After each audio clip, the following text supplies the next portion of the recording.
नमस्कार, this is Sunil Latavasthi welcomes you all in Vidya Hut.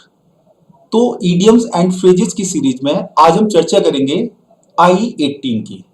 तो I-18 में हम किन किन ईडियम्स एंड फ्रेजेस पे डिस्कशन करेंगे।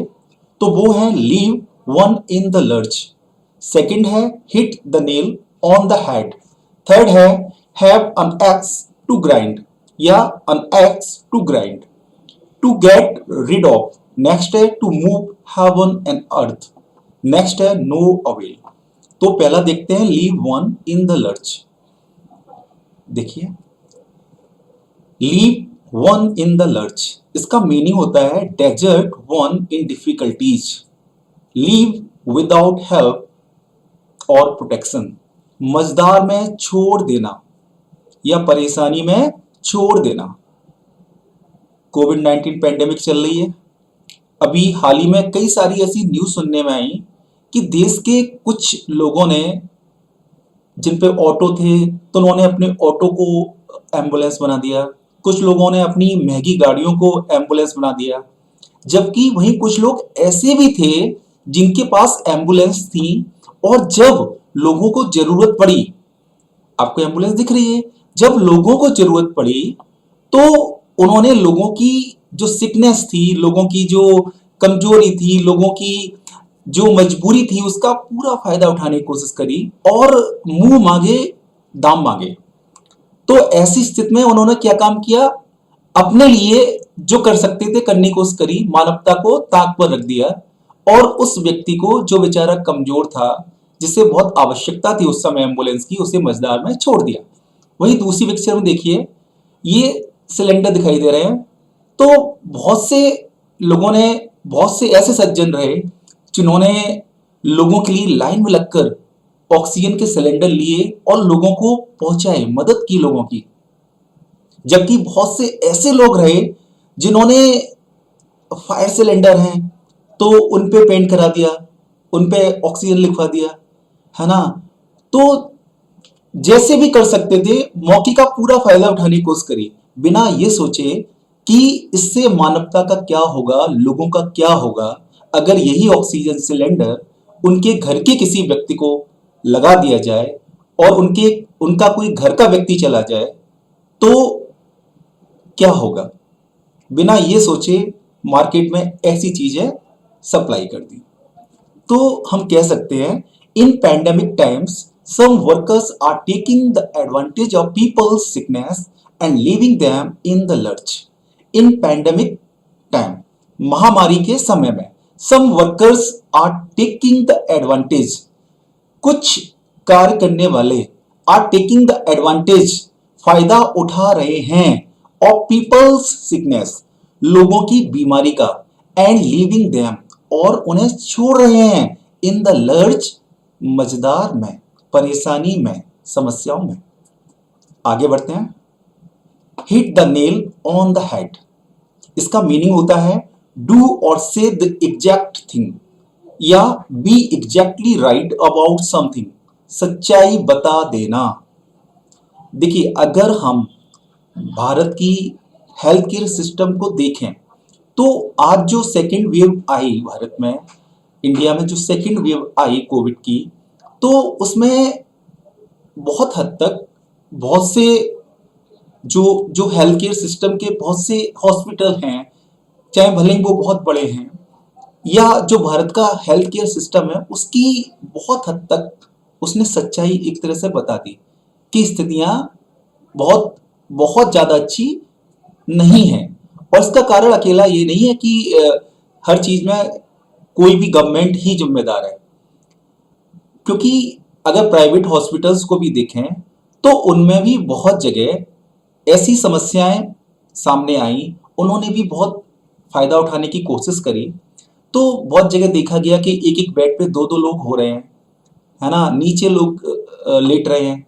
तो कहीं ना कहीं इस चीज ने, जो सेकंड वेव रही, इसने भारत के हेल्थ केयर सिस्टम की एक तरह से सच्चाई बता दी कि हम हेल्थ में कहाँ ठहर रहे हैं।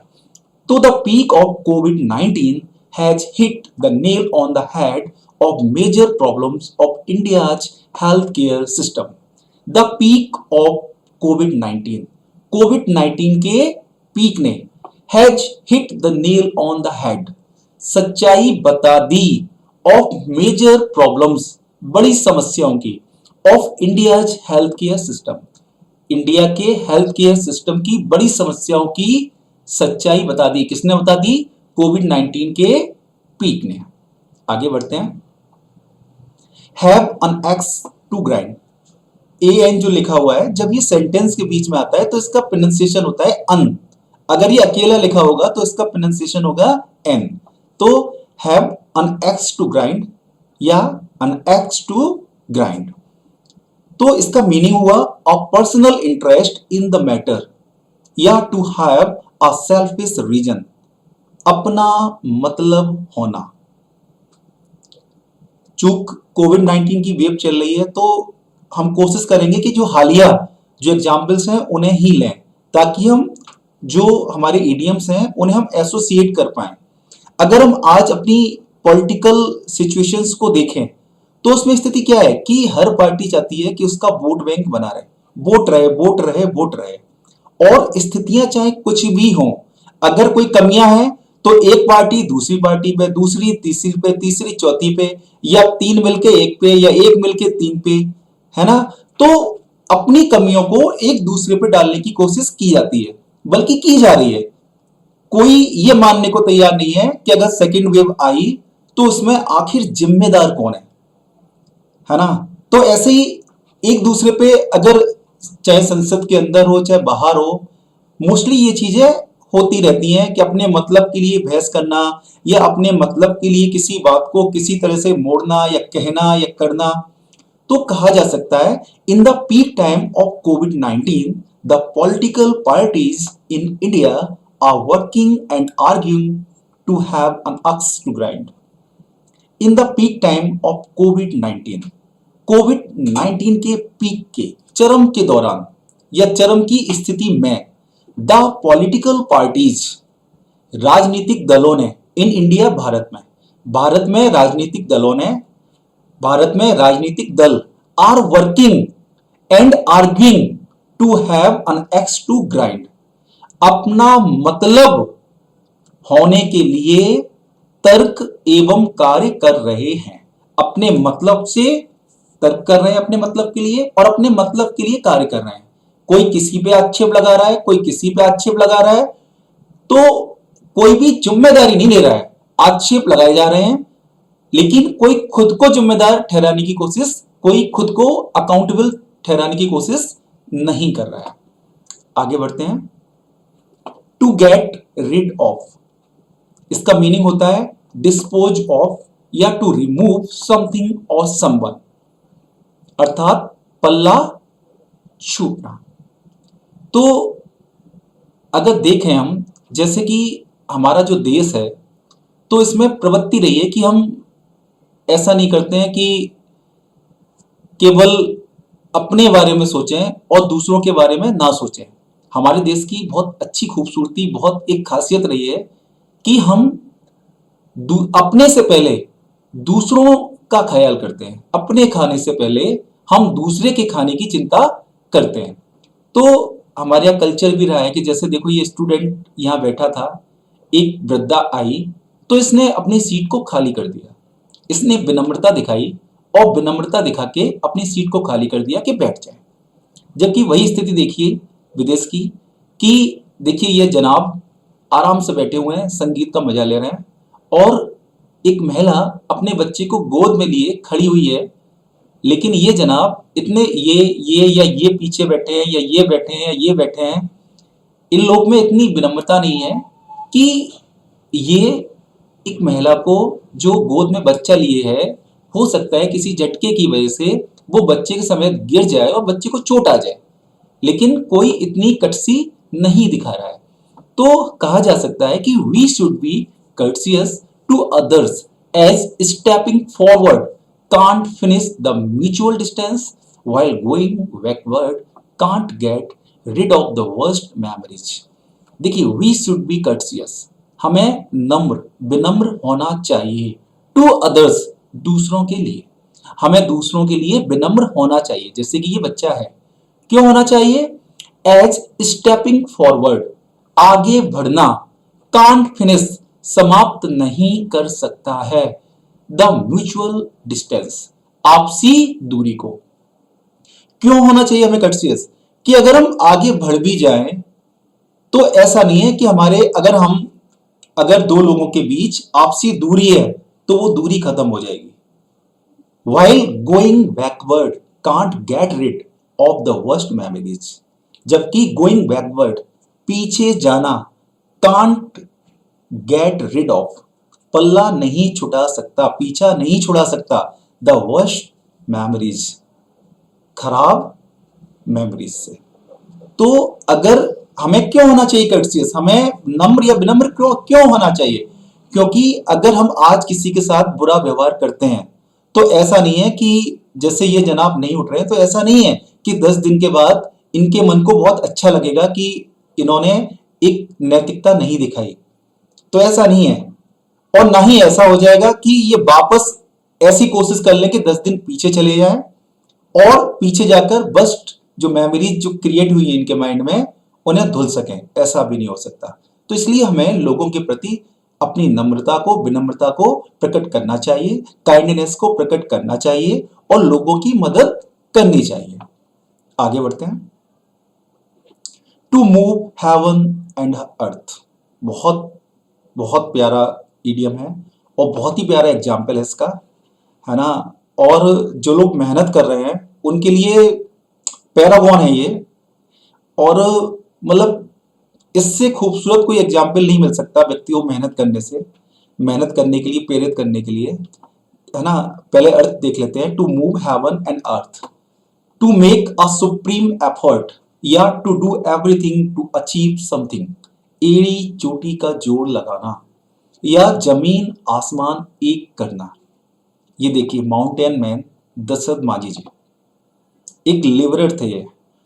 और जब 1959 में इनकी वाइफ की डेथ हुई, डेथ कैसे हुई कि पहाड़ी से वो गिरी गिरी तो जो इंजुरीज हुई उसकी वजह से डेथ हुई इनकी वाइफ की। तो इन्होंने तय किया, अगर उस समय देखा जाए तो जो गया के ब्लॉक्स थे अत्री और वजीरगंज, उनकी दूरी ऑलमोस्ट 55 किलोमीटर थी।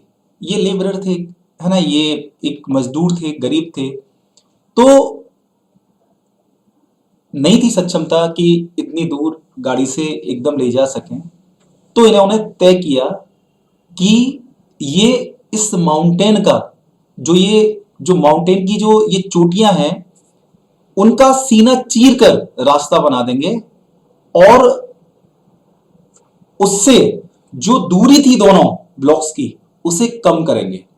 तो जब इन्होंने पहला हथौड़ा, पहली छेनी पर जब छेनी पर इन्होंने हथौड़ा चलाया, अपना पहला हथौड़ा चलाया, तो लोगों को लगा कि क्या बेवकूफी का काम कर रहे हैं, कहीं ऐसा संभव है। लेकिन लगातार लगातार 22 वर्षों तक ये हथौड़ा चलाते रहे, केवल छेनी और हथौड़ा के साथ काम करते रहे, तो पहाड़ को भी स्थान देकर अलग खड़ा होना पड़ा। उसने भी कहा कि भाई तू जीता, मैं हारा। और इन महाशय ने 110 मीटर लंबी और 9.1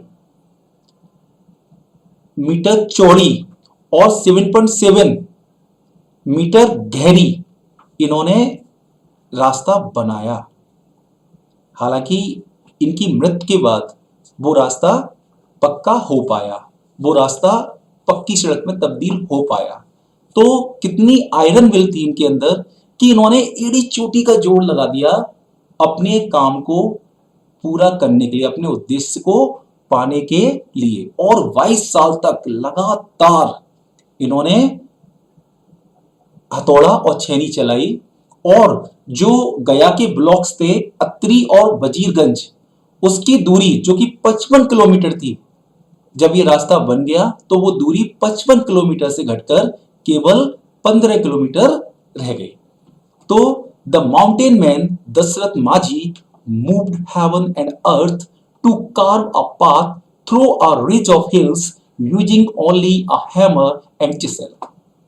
The mountain man, Dashrath Manjhi, mountain man Dashrath Manjhi ने मूव्ड हेवन एंड अर्थ, एरी चोटी का जोड़ लगा दिया, टू कार्व, बनाने में, निकालने में, है ना, और अगर बुनाई के लिए कहा जाए तो काटने में, अ पाथ, रास्ता को, through a ridge of hills, पहाड़ी की चोटी के बीच से। इन्होंने क्या किया, माउंटेन मैन दशरथ माझी ने पहाड़ी की चोटी के बीच से रास्ता बनाने के लिए एड़ी चोटी का जोड़ लगा दिया, और क्या करके, using only a hammer and chisel. Dashrath mountain man Dashrath Manjhi ने केवल हथौड़ा और छेनी का उपयोग करते हुए पहाड़ी, हिल्स की पहाड़ी, हिल की चोटी यानी कि पहाड़ी की चोटी के बीच से रास्ता बनाने के लिए जमीन आसमान एक कर दिया, एड़ी चोटी का जोड़ लगा दिया, और अंत में मनुष्य जीत गया और प्रकृति को, पहाड़ को रास्ता उसके प्रयासों को देना पड़ा। वो भी बोला कि भाई तू जीता और मैं हारा। आगे बढ़ते हैं। नो अवेल, मीनिंग होता है इसका विदाउट एनी सक्सेस और एनी इफेक्ट, अर्थात निष्फल या व्यर्थ। तो हम लोग बहुत अच्छी अच्छी बातें करते हैं, बहुत प्यारी प्यारी बातें करते हैं कि अगर जब भी आदर्शवाद की बात करते हैं तो हम खूब बात करते हैं पेड़ लगाओ, पेड़ लगाओ, पेड़ बहुत फायदेमंद है पर्यावरण के लिए, बहुत ऐसी बातें करते हैं। लेकिन वास्तविकता क्या है कि हम चाहते हैं कि पेड़ लगाए जाएं, लेकिन हम खुद से प्रयास नहीं करते हैं। तो जो ऑक्सीजन हमें फ्री में प्रकृति से मिलती है, उसकी कीमत हमें तब समझ में आई या तब समझ में आती है जब कभी हमें हॉस्पिटल में भर्ती होना पड़ता है। तब समझ में आता है कि जो ऑक्सीजन प्रकृति हमें फ्री में दे रही है वो कितनी कीमती है। तो अगर हमने पूरे मन से पेड़ लगाए होते और लगाकर अगर उनका संरक्षण किया होता, उनकी देखभाल की होती, उनका ख्याल रखा होता, तो स्थितियां बहुत अच्छी होती हैं। शायद आज भारत के कई सारे जो सिटीज हैं वो प्रदूषित शहरों में नहीं आए होते, है ना, और देखिए कितनी किल्लत हुई कि ऑक्सीजन की कमी पड़ गई। तो अगर हम काम कर रहे हैं इस तरह के, तो हमें अनडाउटेडली पूरे मन से काम करना चाहिए। तो trees are the best source of oxygen but are half hearted strives to plant trees remain to no avail. Trees are, पेड़ होते हैं या पेड़ हैं, the best source of oxygen, oxygen के सबसे अच्छे स्रोत। पेड़ ऑक्सीजन के सबसे अच्छे स्रोत हैं, but are half hearted stripes, stripes means प्रयास, हाफ हार्टेड मीन्स अधूरे हृदय के, जो काम पूरे मन से ना किया जाए। लेकिन हमारे आधे अधूरे प्रयासों ने टू प्लांट, लगाने का, ट्रीज, पेड़ों को, रिमेंड टू नो अवेल, वो क्या रहे, रिमेंड, बने रहे या रहे, टू नो अवेल, व्यर्थ के, निष्फल। पेड़ ऑक्सीजन के सबसे अच्छे स्रोत होते हैं, लेकिन हमारे, लेकिन प्लांट, लेकिन ट्रीज लगाने के हमारे आधे अधूरे प्रयास निष्फल रहे। निष्फल क्यों रहे? क्योंकि हमने उन्हें आधे अधूरे मन से किया। अगर हमने उनका संरक्षण किया होता, उनकी देखभाल की होती, तो स्थितियां दूसरी होती। मुझे लगता है कि आपको समझ में आया होगा, और अगर कोई परेशानी है तो आप कमेंट कर सकते हैं, कमेंट करके लिख सकते हैं, और मैं पूरी कोशिश करूंगा कि उसका जवाब दूं। Thank you very much, thanks for watching. जय हिंद।